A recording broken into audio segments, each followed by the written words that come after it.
The doors to the Viridian tea house are open once more. Hello everyone, I hope you're doing well wherever you are on this blue-green ball called Earth. I hope that if you are struggling with something, I hope that a solution will be coming soon. If you are in pain, I hope your pain goes away very soon. If you are impatient about something, may you be overcome with patience. In the news, just dealing with what's going on in Israel, and it's just giving me a lot to think about.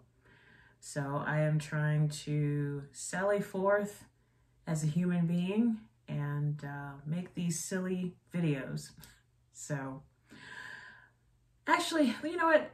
Just for everything going on the planet right now, let's just take a 5 breathing moment, 5 seconds of breathing. Sounds like a good idea? Okay.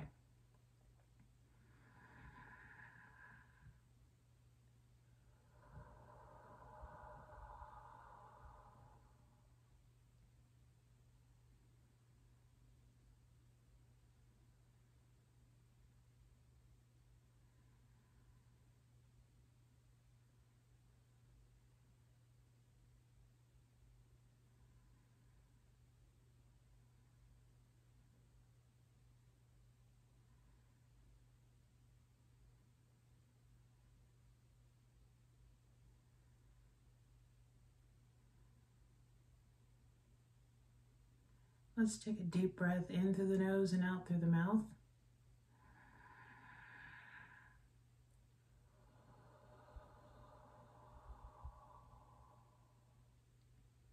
Slowly open your eyes or allow your eyes to come into focus. Sometimes you just need to take a pause and reflect. So I hope that helped a little bit. Well, I've got some really cool books to talk about. Let's see, do I have any news? Farmers market season is officially over. For those of you who follow me on social media, I am in a collaboration with American University, my alma mater, back in Washington, D.C. And they are setting up a program where products made by AU alumni will be sold at the university. So make a long story short, they cleaned me out and I had no tea. I still don't have any tea, but I did place an order for ingredients, and I will say that my chai will be back in stock hopefully later this weekend. If not, then early next weekend. But yeah, be on the lookout. If you follow my Etsy store, you will be able to order my Viridian chai. And I also have other news as well. I'm in the process of creating a Shopify store. In fact, I have a couple more tweaks to it, but other than that, it's ready to go. So that's probably going to be released later this week, and I'll supply the link and all that kind of stuff on my social media. So stay tuned. I'm still going to keep the Etsy store for people who like Etsy, but you will be able to go straight to my Shopify and order. You don't have to worry about Etsy or anything like that. But like I said, if you still enjoy Etsy, I'll have the link up for that store as well. All right, so you ready? Let's get to it. So the first book, I do have to say many thanks to Denver Public Library for having this book. It is Sirens and Muses by Antonia Angress. Make sure I get the name right. This, you know, when I started reading the book, I was like, I'm not sure if I'm going to like this, but something inside of me said, just keep reading, just keep reading. And it was a nice slice of light academia, not so much the dark, because I'm all about the dark academia. This was very much, to me, light academia. If you're not sure what light academia is, just look it up. It's all over the place, especially Pinterest. If you have a Pinterest account, just type in light academia or dark academia and just watch what pulls up. So let me read the dust jacket for you. Let's see. It's 2011. America is in a deep recession and Occupy Wall Street is escalating. But at the elite Rennes College of Art, students paint and sculpt in a rarefied bubble. Louisa Arsenault is a thoughtful, observant 19-year-old when she transfers to the art school as a scholarship student, but she soon finds herself adrift in an environment that prizes novelty over beauty. Complicating matters is Louisa's unexpected attraction to her charismatic roommate, Karina Piontek. The preternaturally gifted but mercurial daughter of wealthy art collectors. Gradually, Louisa and Karina are drawn into an intense sensual and artistic relationship, one that forces them to confront their deepest desires and fears. But Karina can't shake her fascination with Preston Utley, a senior and anti-capitalist internet provocateur who is publicly feuding with visiting professor and political painter Robert Berger, a once controversial figurehead seeking to gain relevance. When Preston concocts an explosive hoax, the fates of all four artists are upended, as each is unexpectedly thrust into the cutthroat New York art world. Now all must struggle to find new identities in art, in society, and among each other.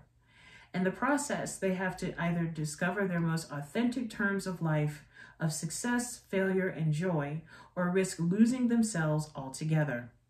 With a canny critical eye, Sirens and Muses overturns notions of class, money, art, youth, and a generation's fight to own their future. And about the author, she was born in Los Angeles and raised in San Jose, Costa Rica. She is a graduate of Brown University and the University of Minnesota MFA program, where she was a Winifred Fiction Fellow and a College of Liberal Arts Fellow. She lives in Minneapolis with her husband, the artist Connor McManus. Sirens and Muses is her first novel. And what a novel. Like, I felt when I continued reading the book, I was no longer in my bed or on the couch or out somewhere reading. I was at the art school with Karina and Louisa and Preston, which, by the way, Preston Utley, like, I disliked him and I loved him at the same time. He was one of the more fleshed out characters that I saw him and I heard his voice and I saw his mannerisms and everything. And he was a walking hypocrite and he knew it, but he did it well. I have to hand it to him. He really did it well. But I loved this book. I love books that deal with boarding school, because I used to attend a prep school, art school or university, and all the drama and trauma, like a Greek tragedy that just unfolds before the readers. Like, I just dove in and I didn't let go until I finished it. But I thoroughly enjoyed it. I felt that the story just flowed. It flowed, and not once did I ever go, oh, let me see if I can flip through some of these pages. I savored every morsel of every word. I truly did. And, you know, also it deals with art school. And my boyfriend is a watercolor artist, J.W. Bullard. So he's never been to art school, but I just sometimes I imagine myself in certain circumstances where I'm like, you know, what would I be like in an art school? You know, would I be stereotypical, or would I be, you know, trying to break the forces, or would I just do whatever the teachers wanted me to do? And then I also have to say that I love the chemistry between Karina and Louisa. I was like, it's coming. And as soon as it happened, I was like, okay, it was well written, well done, very believable. It wasn't just, oh, let's just sprinkle this in because it deals with art school and art students. No, it was quite believable. And Karina, what a tragic character. Like, you know, when people say that money is the source of all happiness, I'm going to have to disagree with that, because Karina had a lot of money, but wow, what a hot mess. What a hot mess. And yet I found myself thinking I would totally have been friends with her. I really would have, because she would have fascinated me. You know, she was snubbed by a lot of the students, and then she had her nervous breakdown and all of that. But I found something, I found a core within her that I really liked. I liked her more so than Louisa. I mean, Louisa, yeah, I enjoyed reading about her, but Karina, I really enjoyed getting to know her. So, Sirens and Muses receives 5 pots of tea from Viridian Tea House. Like I said, this was an excellent read. If you're looking for just something to read during the weekend, I guarantee you're probably going to finish it in a day, maybe a day and a half, but well written, a nice slice of light academia, and I look forward to more books by this author. So thank you so much, Antonia. Thank you. So my next book deals with the following. Tea. Earl Grey. Hot.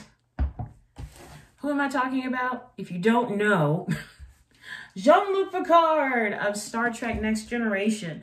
So I found this book at a library sale, and I was like, oh my God, the autobiography of Jean-Luc Picard. Who doesn't want to read about Jean-Luc Picard? I mean, even if you're not into Star Trek, which I love Star Trek.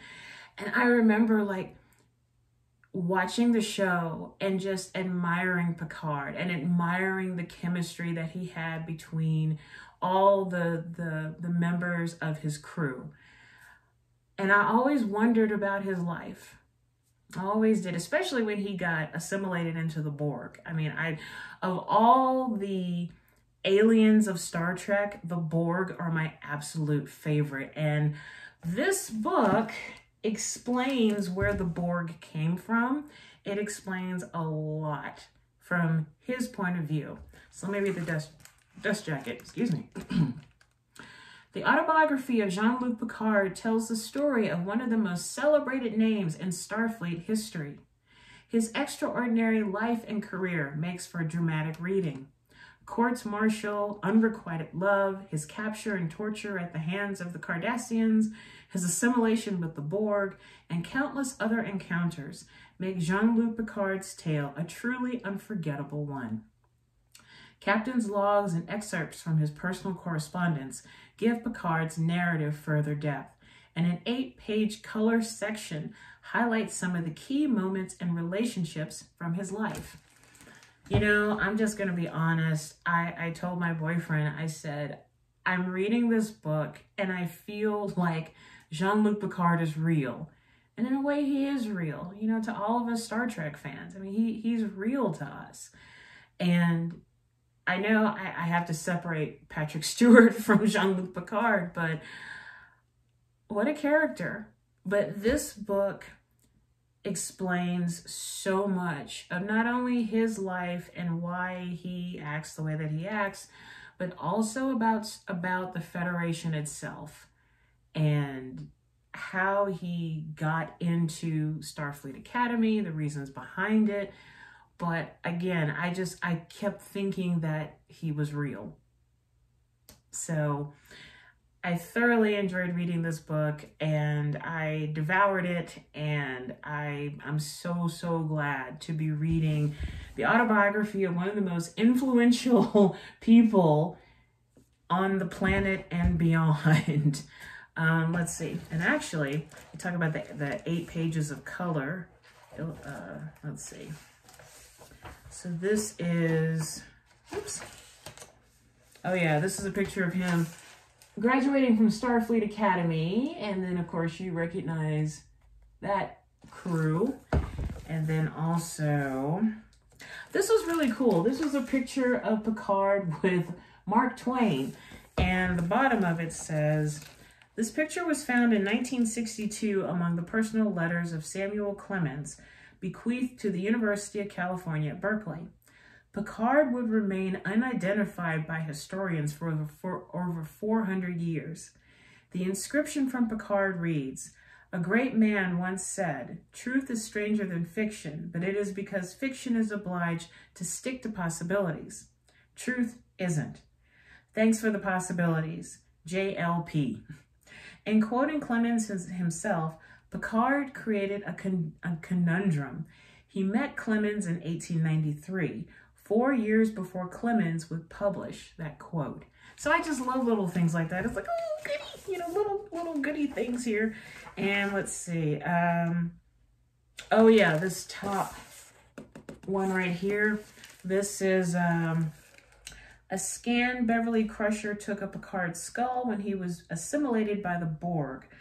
And I was like, oh, okay, all right, I'm digging that. I'm liking it. But yeah, and when I read the book, I could hear Picard's voice. And it wasn't like in a commanding voice. It was just, I had met with him and I'm interviewing him and I'm writing the book for him. And he's just conversing with me. But I clearly heard Picard's voice. How cool is that? So yes, the autobiography of Jean-Luc Picard receives 5 pots of Earl Grey tea from Viridian Tea House. Make it so. Thank you so much. Right, so like I said, the tea is Earl Grey. And it's funny, Earl Grey is black tea with oil of bergamot, which is a kind of a citrus fruit found in Italy. And I've had a lot of customers ask me, well, do you have anything Earl Grey-ish? And I'm like, well, I have a tea blend that has citrus in it, but it's not bergamot. And then I tell some customers that for me, it's really kind of hard to find the oil. You have to have the right channels, seriously. I remember once I spent like 20 to 30 minutes trying to find a dealer in the oil of bergamot, and I kept hitting dead ends. Now, I found the dried bergamot leaves, but the actual oil, unless if I just didn't find that one website, it was really kind of hard to find. In being on this tea path for years, I have only met one person who did not like Earl Grey. And this was a woman that I met here in Colorado. And I think I was talking about Earl Grey or something. And she's like, you know, I just don't like it. And I'm like, you're the first person to ever tell me that. Because usually like 6 times out of 10, a customer comes up to my table if I'm at an event. And they're like, do you have Earl Grey-ish? I'm like, no. And actually, for the record, the closest blend that I have would be Crew to Who, which is a black tea with dried blueberries and dried orange peel. So it's not bergamot, but it's still citrus. So if all you care about is just the citrus black taste, Crew to Who, which hopefully will be coming back in stock very soon. But yes, so a lovely cup of Earl Grey in my wonderful craft mug. I love this mug. I was going to say something else about the Earl Grey. Oh yeah, Earl Grey is the only tea where every time I open the bag like so, I always sniff it and get that bergamot smell. It's just, there's something about it. But I will say, so this is the private selection. This is from Kroger and King Soopers. And I have to admit, it's a really good Earl Grey. My all-time favorite Earl Grey so far has been the one by Bigelow. And every time I make a cup of the Bigelow Earl Grey, I swear that I'm eating like I'm drinking a bowl of Fruit Loops. I don't know what it is, but I love it. But yes, I love inhaling, smelling the bag of an Earl Grey. It's just something about that scent. And so, from me to you, I wish you live long and prosper.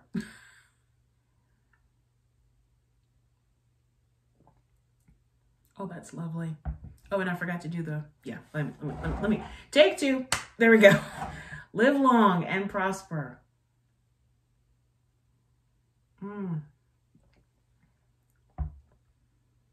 Oh, that's so delicious. That is absolutely delicious.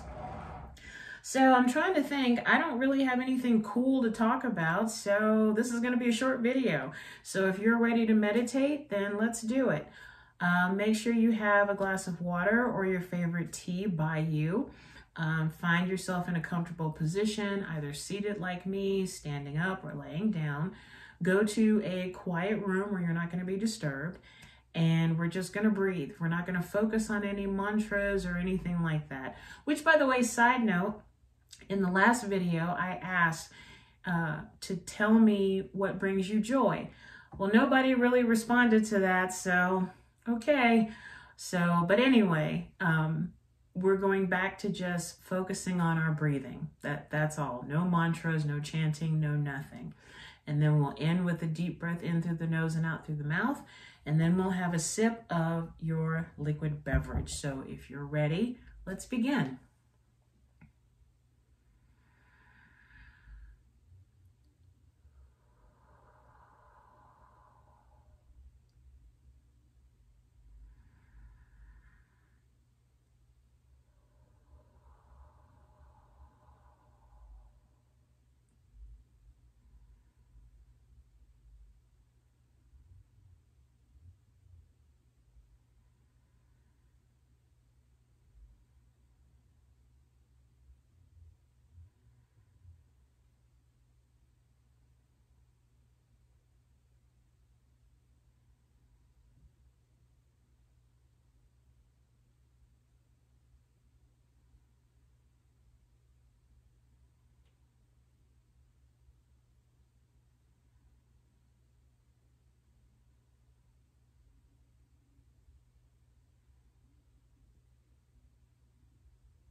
And now let's end this meditation with a deep breath in through the nose and out through the mouth.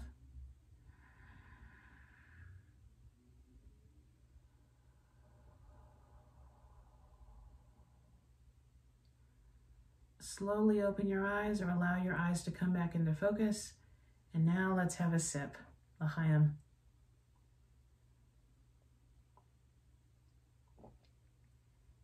Delicious. Well, many thanks to the authors, both real and imaginary, for the lovely books that I reviewed today. For Earl Grey tea, no matter who makes it, because seriously, is there such thing as a bad cup of Earl Grey tea? And to you people out there for watching these videos and enjoying them, I really do appreciate. And if you like what you see, please give it a thumbs up, give us a comment, good, bad, indifferent. And if you are an author and you're looking for reviews or whatnot, please reach out to me. You know, I will pretty much read anything, really. And if you make tea or you have a tea company and you're looking for reviews or just a shout out or whatever, please reach out to me. I'm more than happy to connect. It's not really about the reviews. It's for, I mean, yeah, I enjoy doing it, but it's really about connecting with me. Like, since going on this path, I have connected with some really cool authors, some artists, some tea people, and you guys out there. So I appreciate this. I really do. I care about true connections. I really do. Nothing shallow or, you know, oh yeah, you know, whatever. No, I believe in connections. Really, really do. So that's all I have. So take care of yourself and each other. Raise your craft mug high. And remember that to drink tea is to enjoy life. I will see y'all really soon. Bye for now.